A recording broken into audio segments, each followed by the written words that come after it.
राजनीति में भ्रष्टाचार ये एक ऐसा मुद्दा है जहां सबूत मिलना तो अक्सर मुश्किल होता है, पर शक की गुंजाइश हमेशा बनी रहती है। आज हम बिहार के एक ऐसे ही बहुत बड़े चुनावी विवाद की तह तक जाएंगे, जहां एक दो नहीं बल्कि पूरे 42 विधायक सीधे सीधे जांच के घेरे में आ गए हैं। इस वीडियो को अंत तक जरूर देखें। तो चलिए सीधे मुद्दे पर आते हैं, और मुद्दा है ये नंबर 42। जी हां, बिहार के 42 सिटिंग एमएलएस को पटना हाईकोर्ट से नोटिस मिला है। और आरोप क्या है? आरोप है वोट चोरी का। इल्जाम यह है कि जो जीत उन्हें मिली है वो जनता के वोट से नहीं बल्कि वोटों की हेराफेरी करके हासिल की गई है। तो सवाल बड़ा सीधा है, आखिर ये वोट चोरी हुए तो हुए कैसे?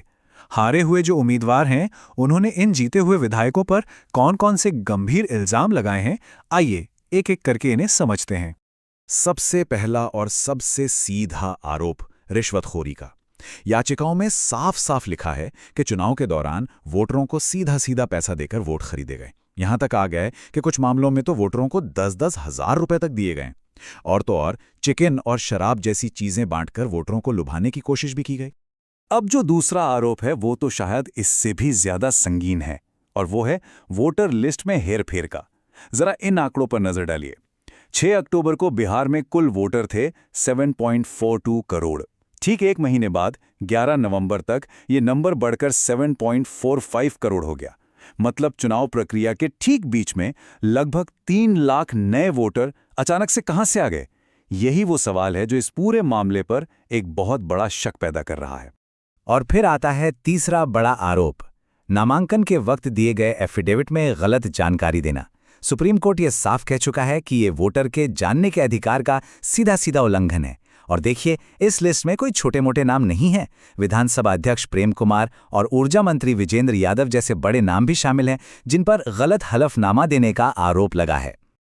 अच्छा, आरोप तो बहुत गंभीर है, ये तो हम समझ गए, पर अब ये समझना भी जरूरी है कि हमारा कानून, हमारा संविधान इस बारे में क्या कहता है।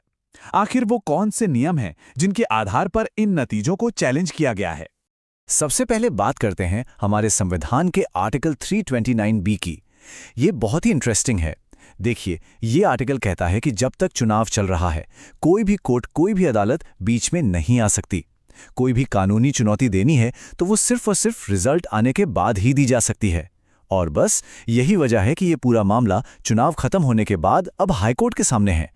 इस पूरे केस के जो कानूनी रीढ़ की हड्डी है ना, वो है the representation of the people act 1951। चलिए इसके कुछ जरूरी सेक्शंस को फटाफट समझ लेते हैं। देखिए, सेक्शन 100 ये वो वजहें गिनाता है जिनके आधार पर कोई चुनाव रद्द हो सकता है, जैसे कि रिश्वतखोरी। फिर है सेक्शन 81 जो बताता है कि रिजल्ट के 45 डेज के अंदर ही आपको याचिका लगानी होगी।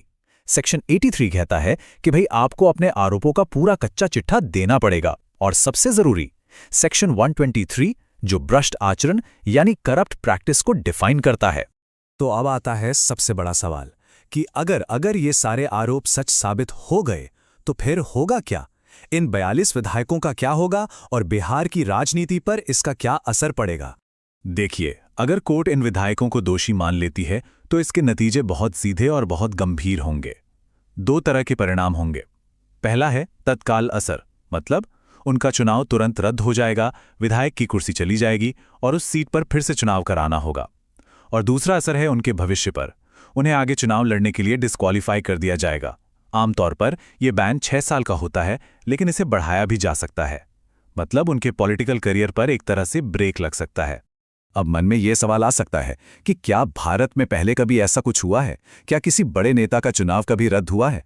तो जवाब है जी हां, बिल्कुल हुआ है। और वो मामला तो भारतीय इतिहास का सबसे प्रसिद्ध केस बन गया। हम बात कर रहे हैं साल 1975 की इंदिरा गांधी बनाम राजनारायण केस की।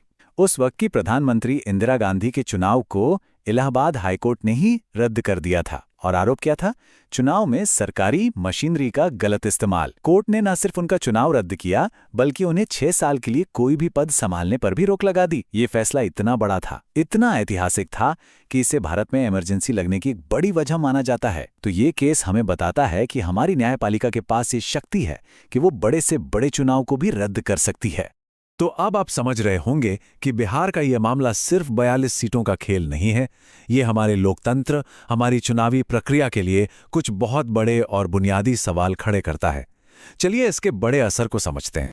देखिए, जब अदालतें चुनावी मामलों में दखल देती हैं तो इसके फायदे भी हैं और कुछ नुकसान भी। एक तरफ तो अच्छा है, चुनावी प्रक्रिया में पारदर्शिता आती है, नेता जवाबदेह बनते हैं और फ्री एंड फेयर इलेक्शन का जो हमारा सिद्धांत है वो मजबूत होता है। लेकिन इसका एक दूसरा पहलू भी है। बार बार ऐसा होने से जनता का चुनावी नतीजों से भरोसा उठ सकता है, राजनीतिक खींचतान और बढ़ सकती है।